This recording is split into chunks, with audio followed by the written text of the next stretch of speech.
Welcome back to my YouTube channel, everybody. Today is another day, and I want to give a breakdown of this look, how I was able to create this look using everything inside of DaVinci. As you can see here, I have my notaries all seated here, and I will take you through this whole grade. Let's roll the intro.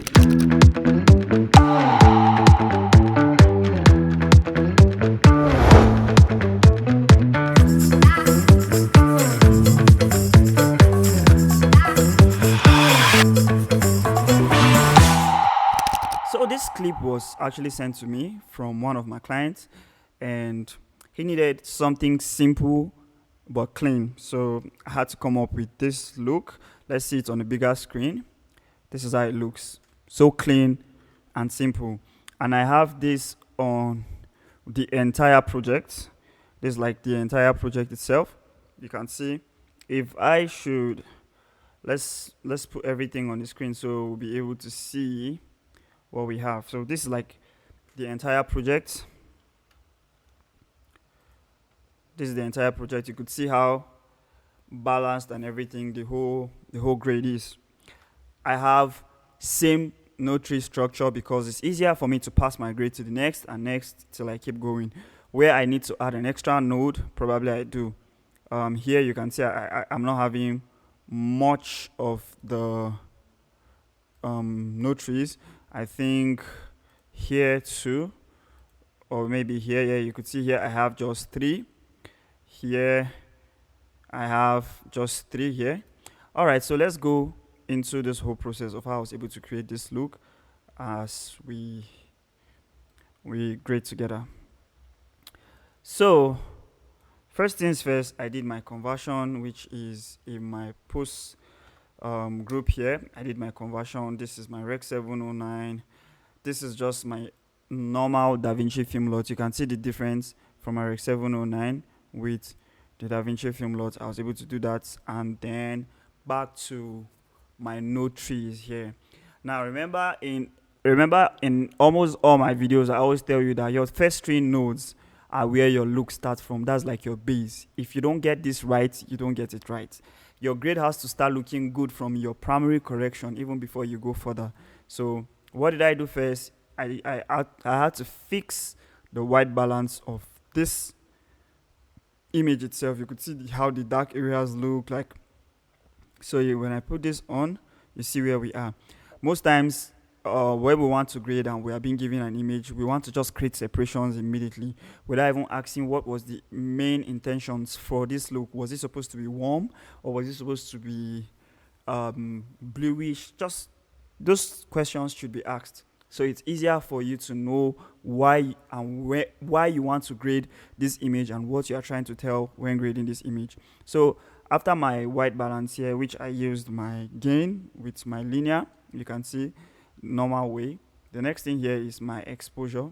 When I put this on, you can see where we are. Now it kind of took down the highlight of the image itself, which is not bad. This is what I was going for, a controlled look. Remember, color grading is more about control, not over pushing. So this works way better for me because I'm still going to adjust some parts a little bit. And then the next one here is just my saturation, just a little. You could see the HSV. I didn't do much of it. Sometimes you don't have to do too much. It's just a little change and we are good to go. The next thing here I worked on should be my reds. And you can see this is it, this red here. Simple. I used my HSV, my HSL qualifier just to select that part because I didn't want to select every red, but just this particular one. And then this part here was selected. Let me show you. You can see what it's doing to the image, which I don't want. So I had to select it, this part, and then I invert it so it won't affect that area.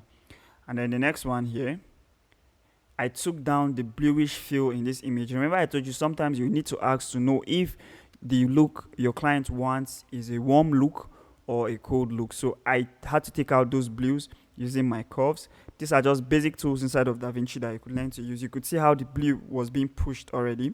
So here I took down the blue. So you notice the blues around these areas and down, everything is gone, even the ones on her hair. So the next one here was just, the next one here is her skin. Let me show you before and after. Before and after. So I had to make a selection because I tracked her. So I don't want to select other areas that are like more similar to her skin. So I had to like do this selection, and then I tracked her. She moved, and I tracked everything. And from this to this, I also had to use the mid-tone details to like make it soft a little bit. So this is where we are. We are not even done opening all the node trees here. Nothing really much, but this is how simple I was able to get this look. The next thing here, if I put this back on, you can see I had to still drop down that saturation that is being popped here. It's more of a control thing. She is actually the center of attraction, so I want to make sure she remains the center of attraction. And the next one here is our glow. When I put this on, you'll see the change. Can you see? You see the change? It's just the glow. I did my setting, my little corrections, and then here I pushed the color to the warm tone, to the warm side. So that was how I was able to get it. You could see the RGB values there. And then in this particular node, I had to like fix the highlight around this place. So when I put this on, you can see, just like I said, color grading is more about control, not over pushing or overdoing. So I had to control the highlights around this area, and then I tracked those areas as she moves with it. I did not even do anything in this node. Probably maybe if I wanted to boost her face or any other aspects or any other side in this grade, I could do that, but I did not do anything in this node. So here is where I like kind of pop the image with the curves to get a certain kind of contrast which I want. So you should take a look at the parade here and also the image itself. So let me push this back to this level and make it big on the screen so you can see what this node was able to do. So this, I put it back so you can see what this node just did. I was able to get a good amount of contrast with this, and mind you, I still keep my image in control. You can see my waveform, right? And this last node here is where I created a simple look, just a simple look to put a warm tone in this image. And when I put this on, and that's it, nothing much, just this whole process. And I clean up my image in my post group here. Clean up my image, I'll make this big on the bigger screen. And this whole process I just showed you was how I was able to create this entire look. No external tool from any place, no plugin, nothing, just the whole DaVinci tools, everything inside of DaVinci. So I say most times you have to learn how to use all these tools before you even move to getting external plugins. So this is how I was able to create this look. Very simple. You could see it's the same node structure. I didn't do much. If you follow everything I just did in this particular node, let me clean everything so you know that it's the same node structure.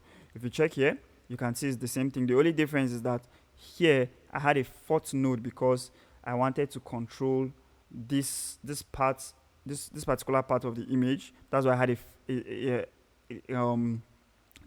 the fourth node here from 1, 2, 3, 4. While here I had just 1, 2, 3, and then I controlled my red. Okay, I think the only plugin I use. Oh, I didn't use no plugin. Pardon me. It's just the DaVinci color compressor here. I needed to fix this red to match with this car and this phone booth. So no external plugin. This was everything inside of DaVinci I used. If you check this image here, you would also see it's the same node structure. I had 4 here because why? I had to control the red around this area. You can see. Let me put it back and I'll highlight it so you can see. You can see this red around this area. I needed to control it. So the entire image here, the entire project has the same node structure, and me trying to adjust the image to take out the highlights and everything. Can you see if I take this node out, You can see how bright this area is, but we need to focus on how. So with this node here, I was able to control how this particular area looks in the entire grid. So if I put everything all together and put it on a bigger screen, this is what we have. So this is basically how I was able to create this look. No external tool, just DaVinci Resolve tool completely. Thank you once more for coming back to my YouTube channel. Make sure you like, share, subscribe, and comment on my videos. If you want me to talk on any topic or you have questions to ask, please feel free to drop your comments in the comment section. And make sure you subscribe to my YouTube channel. I'll see you all in my next class. Thank you and goodbye.